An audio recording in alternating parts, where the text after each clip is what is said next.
Hello, everybody. Welcome back to the Jaxon Show. I'm your host, Jackson Solomon, and today's episode is a wrap-up of our divisional round in the NFL. So without further ado, let's get straight into it.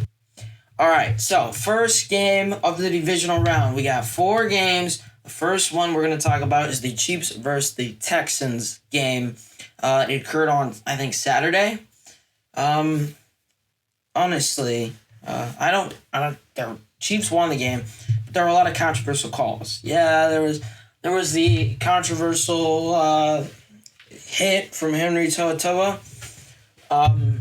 Watching that play go over and over again, it was like he hit Shair harder than he hit Mahomes, and they flagged him for that. It's just the QB slide thing. It is just one of the most ridiculous things that I've ever seen. It's like it's 3rd and 4, QB scrambles out, you pick up the first down, he's like, hey, I can get an extra yard or two. He slides when the defender is running full speed at him. He gets hit. Oh my God, ref, I'm hit. Flag comes out, right? It's the most ridiculous thing that I've ever watched, and it's happened so many times over the years, and it's affected so many games over the years. I just think that the QB slide should be banned. I don't see any skilled players sliding. What they do is they give themselves up. They just go down or they step out of bounds. And I feel like if you're a quarterback, you can't slide anymore. Because that's ridiculous at this point, right? That's ridiculous. So that was the biggest takeaway. Another thing that I had is just, are the Chiefs really this good? No. They're just playing football. That's all they're doing, really. They're not shining and being outstanding at playing football. They're just playing football, And so, Kansas City, I won't downplay them, but they're mediocre right now for me. Lions versus Commanders, the second game on Saturday. I gotta say this about this game. It was a heck of a game for the Lions. Heck of a season for the Lions. And I just wanted to say this. Everything the Lions did, all the work that the Lions put in, man, that hard work, it's incredible. All the hard work, 15 wins, a team that was talked down on for generations and years, they finally step up, and they're in the biggest game, and 2 of the greatest seasons that you've ever watched as a Lions fan. It came last year and this year, and although they didn't make it very far this year, I think they had more wins this year than they did last year, including the playoffs. So that was pretty remarkable for these Lions to watch. But, geez, a lot of people were, talk at the school building, and I talked to them, and they're like, oh, yeah, Jared Goff, he's really good. Jared Goff, I speak fluent Jared Goff. No, I don't, guys. Jared Goff blows. All right. Shout out to Commanders defense. I don't know any Commanders fans. Just shout out Mikey Sarin, still Michigan alum, right? He balled out, did his thing against the Lions. I think he had 2 interceptions, and then Jeremy Chin at the last one. Look, Commanders defense is the real deal. They forced pressure on Goff. They made Goff make some bad decisions. Goff overthrew Tim Patrick because there were so many guys just standing in his face, and Mikey Sarin still undercuts. Trust me, Jane Daniels and Commanders, they're outstanding. They're the real deal. They're very good. But this Commanders defense, scary good. It's why the Lions didn't win. Because if the Commanders didn't play their defense, their offense probably would have had to score 70 points. Right? Without that Commanders defense, there's no way in the world they win that game. Because the Lions, early on in the game, they got stops on 3rd and 4th down. And if they could just score on those drives where they got stops on 3rd down, or they were able to force a punt, stop on 4th down, then they could have won.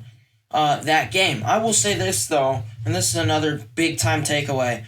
The Commanders really did play like the Bills did. I remember watching the Bills game and how the Bills, exceptional on defense, yes, but the other thing the Bills did was they went for it on fourth down. They went for it on fourth down a lot. Keep the Lions' offense off the field. Because when the Lions' offense is on the field, they're going to roll the dice. And they're going to keep rolling the dice until they're in the end zone. Or until they get stopped. And if you can't stop the Lions' offense on fourth down, then you yourself have to go for it on fourth down. So that was just great film study and film recognition by the Commanders. Exceptional job by Washington. And unfortunately, you beat the Lions. Moment of silence for the 2024 Detroit Lions. You can pause the video. You can keep playing them and give them their moment of silence.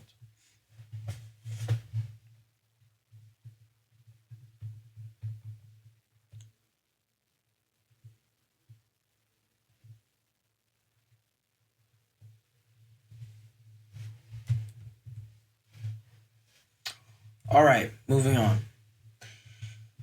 The next game, Rams versus the Eagles. I don't even remember. I realized this game was a rematch today. I completely forgot these two teams faced each other in the regular season, but they did. So I guess that makes me a casual, even though I have my own podcast. So, but let me see here. Eagles, Rams, heck of a season. Proud of you for defeating the Vikings, but I really think that the season was going to come to an end in this game. I don't think there was any way Rams defense could carry them to a win here. Outstanding job by Cooper Kupp and Puka Nacua throughout this season. I hope they both finish with 1,000 yards. You know, I can't check right now, but I hope they both finished with 1,000 yards. I hope they both did their thing. They balled out, right? The Eagles, another NFC Championship game at home. I think it's their, what is this? Their second since since they last won the Super Bowl in 2017. They're going to host the Commanders in this game. Just, you know, if the Eagles are going to go to the championship game, they're going to host it. Jalen Hurts and A.J. Brown, and I talked about last week, biggest concern was the Eagles' offense and how this offense didn't look fantastic. They didn't look great, right? Saquon didn't have a big week. The passing game wasn't good. Everything clicked this week, and especially the ground game with Saquon. Passing game clicked. So, I mean, you know, Eagles offense, I'm not that concerned. Although if I'm the Commanders, you know, you gotta double, triple team Jalen Carter, because when he's coming for you, it's gonna be hard to stop. But yeah, Saquon, offensive player of the year, 100%. Next, in the last game of the divisional round, the Bills versus the Ravens. I didn't know what to say about this game because honestly, I watched it and. You know, you want my thoughts on this game? Here you go. What's it gonna take? What's it gonna take for Lamar to win in the playoffs? That's realistically what this game is. What's it gonna take for Lamar Jackson to win a playoff game? Or, I mean, he's won playoff games, but what's it really gonna take for him to take that next step, to make it to the Super Bowl, right? We talk about how good this Ravens team was, yet you can't beat the Bills and you can't beat the Chiefs. I promise you, it's the circle of life, right? The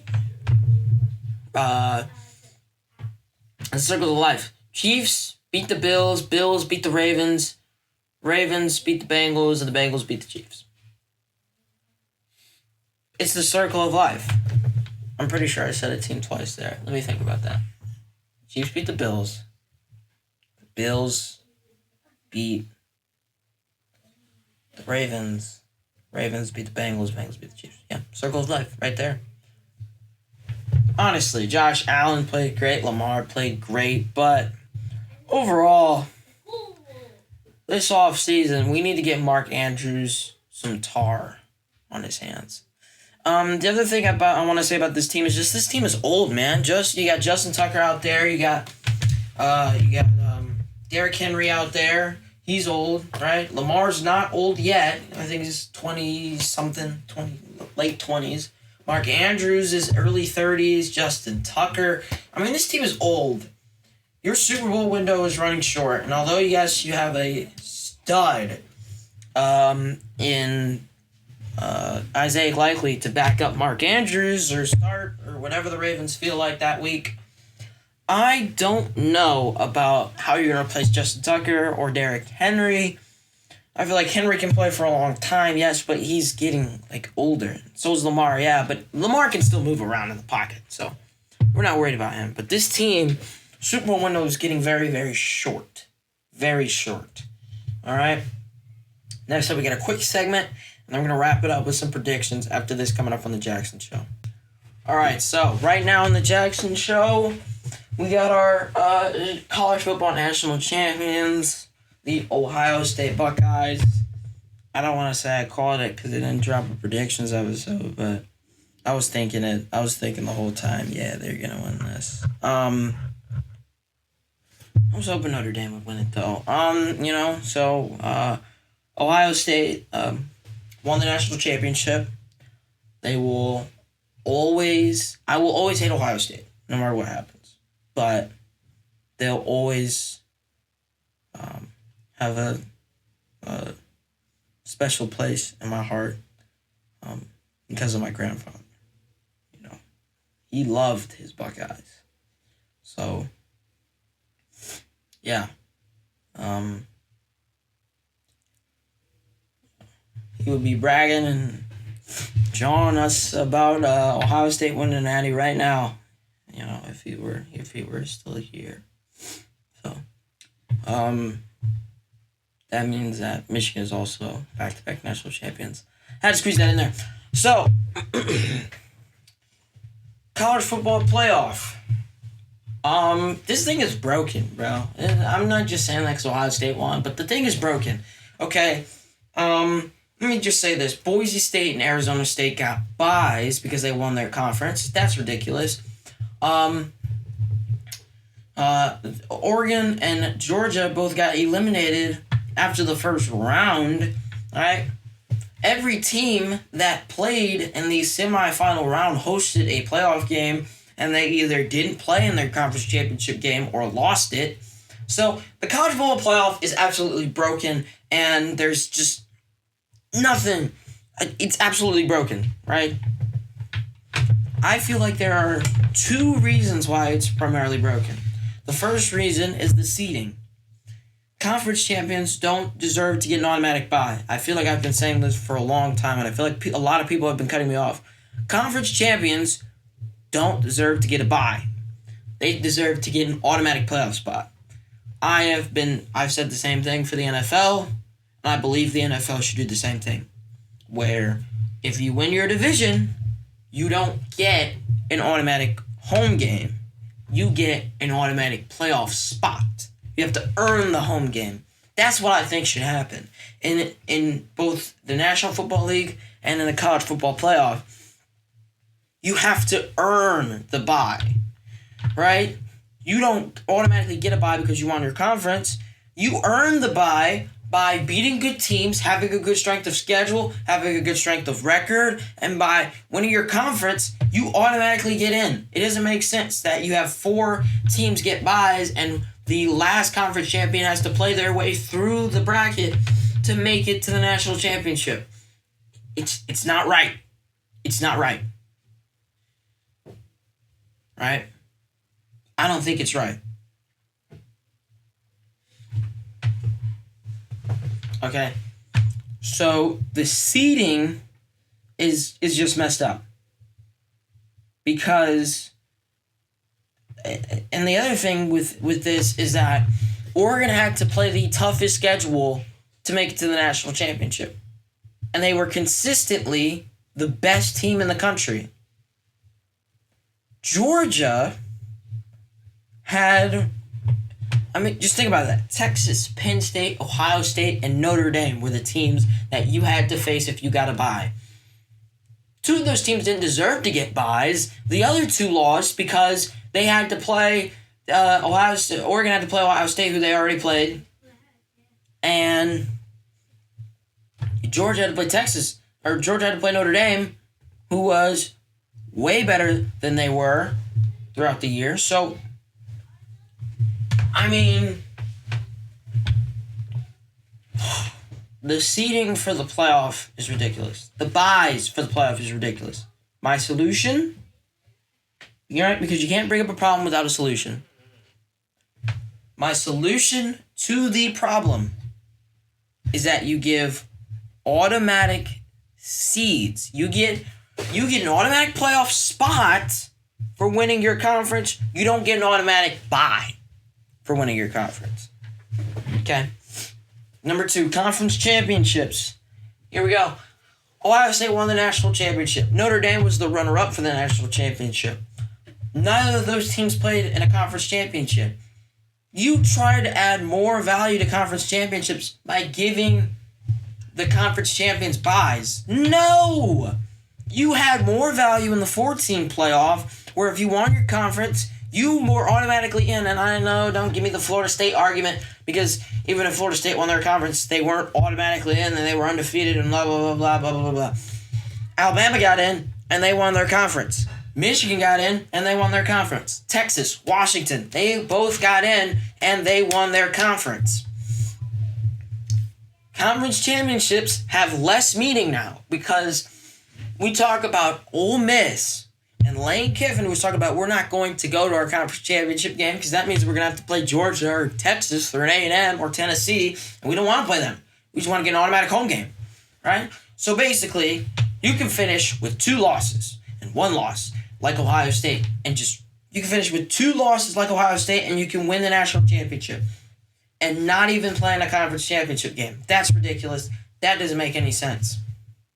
It doesn't make any sense. So, after everything I've talked about and all the resolutions that I made, this is what the playoff bracket should have looked like. This is mine. You can comment yours down below in the comment section. So, here's mine. Oregon is the first seed. They're the first team to get a bye. Georgia, the second team to get a bye. Texas is 3. Notre Dame is 4. Now these are the first round games. Clemson travels to college state. What is it? University College? University Park? Yeah, that's what it is. University Park. Clemson travels to University Park, take on Penn State. Arizona State goes to Ohio State. SMU plays Tennessee. And Boise State plays Indiana. Those games are way more balanced than we had in the first round. Those games are way more fair than we had in the first round, right? Now look at it. The teams that would advance would be Penn State, Ohio State, Tennessee, and Indiana. So here are the second round games. Oregon, Indiana in the Rose Bowl. Tennessee versus Georgia in the Sugar Bowl. Ohio State, Texas in the Peach Bowl. And Notre Dame, Penn State in the Fiesta Bowl. I think those matchups are way more balanced. We already had Ohio State, Texas, Notre Dame, Penn State, so we know the winners of those games. Ohio State, Notre Dame, Georgia versus Tennessee. I'll give Tennessee the benefit of the doubt. I'll have them move on. And Oregon moves on, and they beat Indiana. So Oregon, they would face Notre Dame. Tennessee would face Ohio State. And then you move on. Oregon, I think, would beat Notre Dame. I think debatable. The point is, my realistic CFP and my playoff bracket, I think it's way more realistic. I think it's way more fun for everybody. I think it's way more plausible because I didn't just give buys to the conference champions. I put the best teams and gave them buys. Texas didn't win their conference. Notre Dame didn't win their conference, yet they got buys because they were the best teams in the country. And Penn State, although Penn State played in a conference championship game, right? Although Boise State and Arizona State both won their conference, they still had to play. And I know, it means that conference champions mean less. No, it means they mean more. Because even if you play in your conference championship game, and even if you don't make it to the conference championship game, even if you play in your conference championship game or you don't play in your conference championship game, regardless, you are still in the playoff. You still have a good shot at making the playoff. Teams that lost their conference, they still made it. Teams that won their conference, they still made it. And teams that didn't make their conference still made it. Right? I think if you implement the factor of win your conference, you're automatic in. But if you don't, I think that makes it more stressful. More stress on Selection Sunday, where there's a possibility that we don't make it. That's my take. That's what I would do to make the college football playoff better. Next, got the picks right here. Bills, conference championship picks. I got the Bills over the Chiefs, the Eagles over the Commanders. I don't want to elaborate. It'll make me sick talking about this Bills-Chiefs game again. But I will say this. Eagles, all you got to do is make sure this game doesn't come down to the final 2 minutes. These two teams split the single season series. Jalen Hurts didn't play in the second game. Eagles, they know what it's like to lose a heartbreaker to the Commanders. You can't let it come down to the final 2 minutes. The Lions didn't let it come down to the final 2 minutes. They let it come down to, I think, halftime, and that's where we all knew it was over. I mean, I watched this, first half, late second half, and I was done, man. I tapped out. So, Eagles, don't let this be a close game. Well, that's another episode of the Jaxon Show, episode 15. We're going to come out with episode 16 soon. It was a great episode. I always enjoy it. I hope you enjoy it. And don't forget to tune in next time to the Jaxon Show.